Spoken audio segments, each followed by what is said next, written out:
Welcome back to the breakdown. Today we're going to be taking a look at Lenovo's very budget-friendly laptop with a ton of features. Now, this is definitely not the cheapest laptop on the market, but it does give you 16 gigabytes of RAM, 512 gigabytes of SSD storage, 14-inch beautiful touchscreen, fingerprint reader, and a whole lot more built in. We're going to talk about all the pros and cons of this and a whole lot more here in a minute. Now, a few disclaimers. This was not a review unit. I actually picked this up to be my wife's new work computer for us. She does a lot of the back-end stuff here for us on this and other things we work on together. And this is going to be her new work laptop. So we picked this up on a Black Friday deal. We're going to talk about it and break down all the pros and cons of it. I wanted to let you know it was not a review unit sent to me.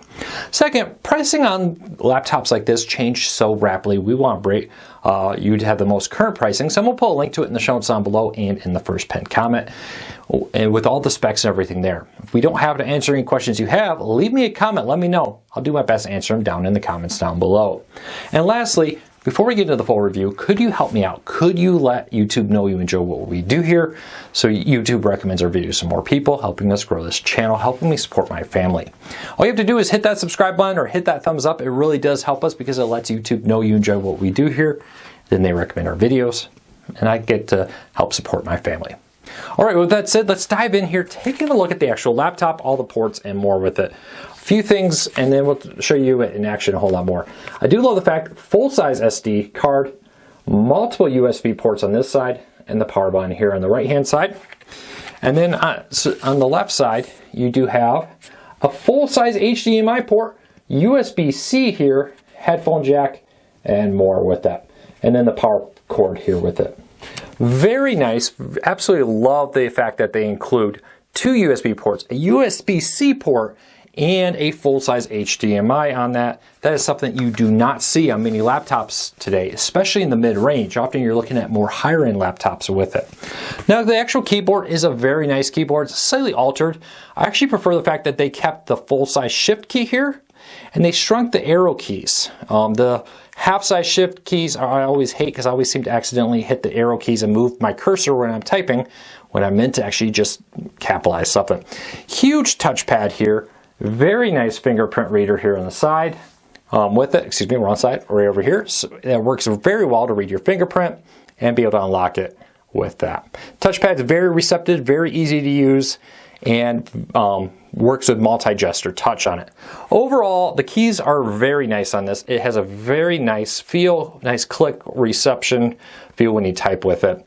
Backlit keyboard allowing you to easily use it at night and a whole lot more. The screen is absolutely beautiful. Let's take a look at everything that came with this in the box and the actual device itself. Now, a few key things here.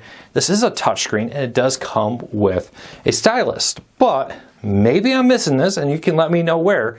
The stylus that comes with it's kind of a weird afterthought, just kind of dropped in the box.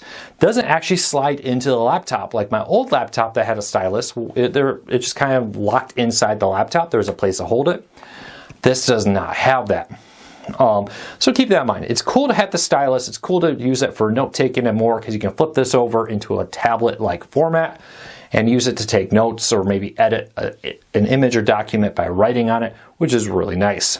Heat on this is very good. Huge amount of ventilation on the bottom, which allows you to easily vent it out, and we didn't have any issues with it getting overly hot. The audio quality on this is fantastic. There's two absolutely massive, for a laptop, speakers, one on each side of the keyboard here. And while this isn't a absolute high-end set of Bose Wave speakers or Beats audio or anything like that, for a mid-range laptop, it's actually very good sound quality. Often you find these speakers are on the bottom of the laptop or up by the screen, and the sound quality is kind of subpar.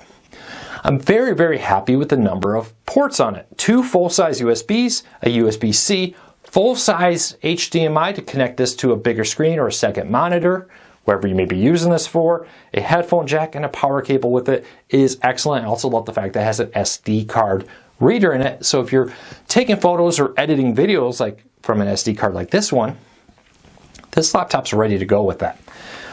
Now, it is important to note that this is a mid-range laptop. It's got Windows 11 Home on it. It's not a Pro Edition, for example. And, well, it's got 16 gigs of RAM and 512 of an SSD memory card. It's fairly fast, but it's not exactly cutting edge. Though for video editing, photo editing, and Word documents, this actually turned out to be just fine. Would I want to play the newest Call of Duty game on this? Probably not. This isn't exactly what I would consider a gaming laptop. But for work and school and some basic low-end gaming, mid-range gaming, this is fine. This is a very good laptop for the price, for the specs. I do like the very rugged, they call it gray, but I'm going to call it like a slate gray. It's kind of darker than a standard gray I think of. Look to it. I love the fact that you can flip the screen over. Let me do this for you right here. All the ways and turn it into a tablet. So you got the keyboard on this side, you flip it over and you have a tablet with this. Very nice ability here with that to make this a multifunctional device on the road if you're watching movies or on a plane and more. Battery life out of the box was about 4 to 5 hours depending on how much we were doing with it. Not bad battery life, definitely not great battery life, there's a lot better. But for the price point, that's actually kind of surprising with all the features it has out there. I've been very, very happy with it.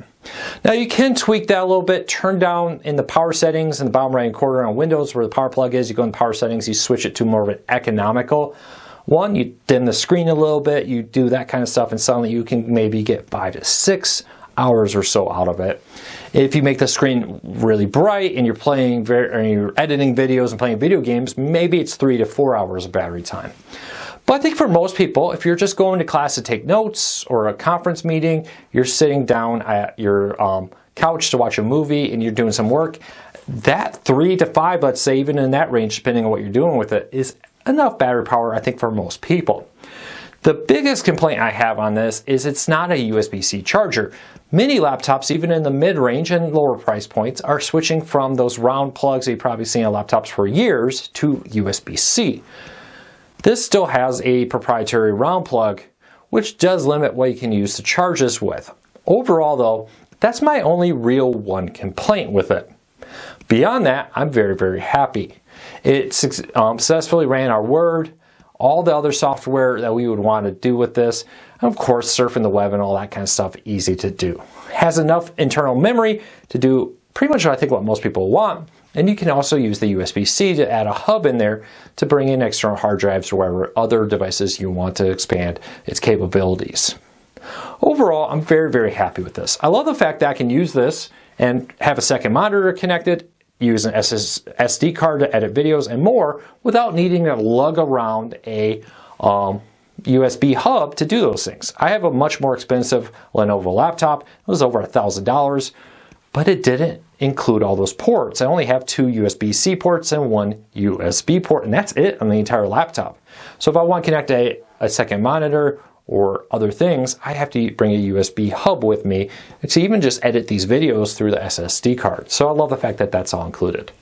If you're somebody who wants a laptop for home, student, maybe a child for school, whatever, this is probably a good one. The line I draw at it though is if you're a hardcore gamer looking to play the newest Call of Duty game or a very high-end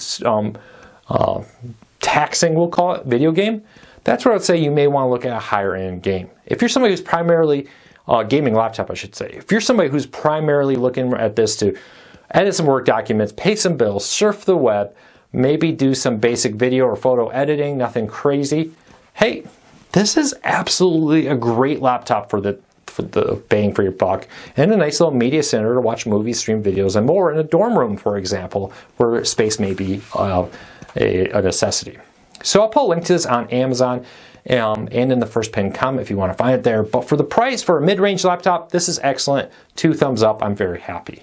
Now, if you have any questions, leave me a comment. Let me know. I'll love to hear from you. Hopefully, we answered all your questions, and we can help you decide if this is the right one for you.